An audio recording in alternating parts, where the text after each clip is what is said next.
Alright guys, we are heading toward the end of our unit 2. We have about 3 more lessons to go, including the derivative of piecewise functions. We're not going to talk about implicit differentiation today.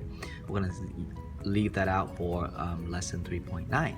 So our only focus for today is going to be how to find the derivative of a piecewise function. Piecewise function is a function that's made up of a lot of pieces. Here is an example of one of those piecewise functions where it is made up of 2 separate small segments. The domain of each one of those segments is restricted accordingly. So then the first part is only valid for any x that's larger than 1, and the second part is only valid for x less than or equal to 1. So before we start finding the derivative of this piecewise function, let's go ahead and graph the original function and see what it looks like. The original function is again valid only for x value greater than 1. So here's 1, 2, 3, 4, 5, 6, negative 1, 2, 3, 4, 5, 6, y-axis, x-axis. To start this function, these are linear function. This is a piecewise that's composed of 2 linear pieces. So to graph a linear function, we just need 2 points.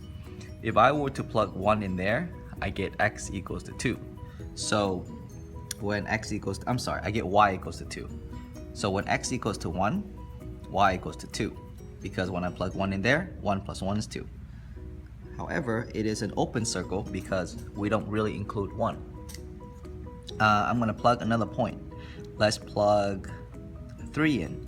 If I plug 3 in, if x equals to 3, then the output is 4. So 1, 2, 3, 4. Now I connect these 2 points, and that is my first piece. So looks like that. Okay, so for any x that is larger than 1, it's x plus 1. And then for any x that's less than or equal to 1, it's 3x minus 1. So let's plug in 1 to this function and see what we get. If you take 1 and plug it into this function, you're going to get 3 times 1, which is 3. Take away 1, that's 2. Oh, so it happens to be exactly at this point. Alright, so we get to fill it in because we do include 1 as part of this piece. Let's pick another point. Let's pick 0. When x equals to 0, if I plug that in here, then I get negative 1. So when x equals to 0, the output is negative 1.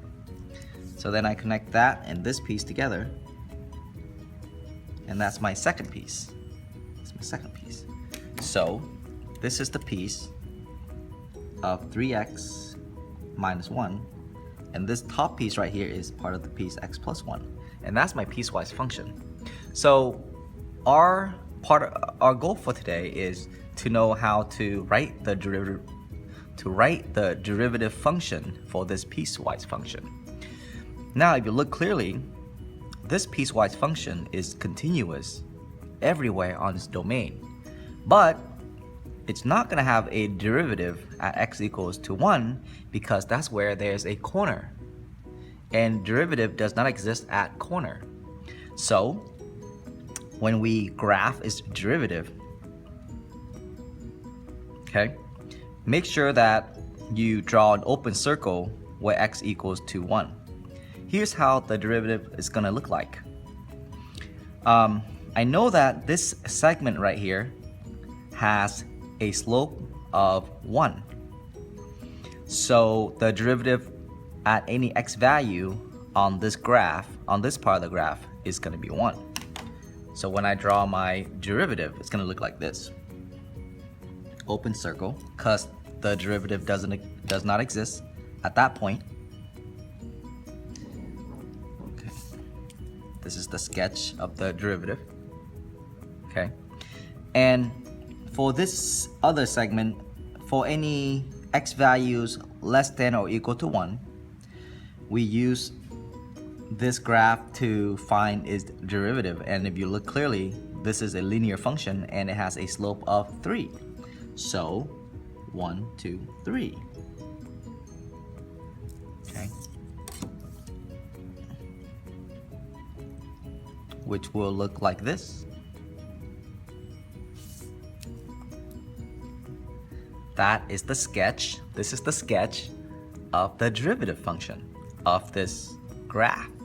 All right. So notice that the derivative exists everywhere except for x equals to 1, because at that point there is a corner. Another way to think of it is, remember how derivative is really the limit of the different quotient? Well, if you think about it as the limit as x approaches 1 from the left isn't going to be the same as x approaches 1 from the right, and therefore the limit will fail to exist. So write the piecewise equation for derivative. Well, the derivative function is going to be,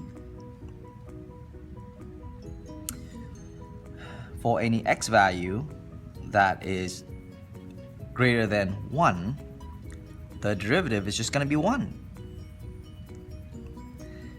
And for any x value that's less than 1, okay, the derivative is going to be 3.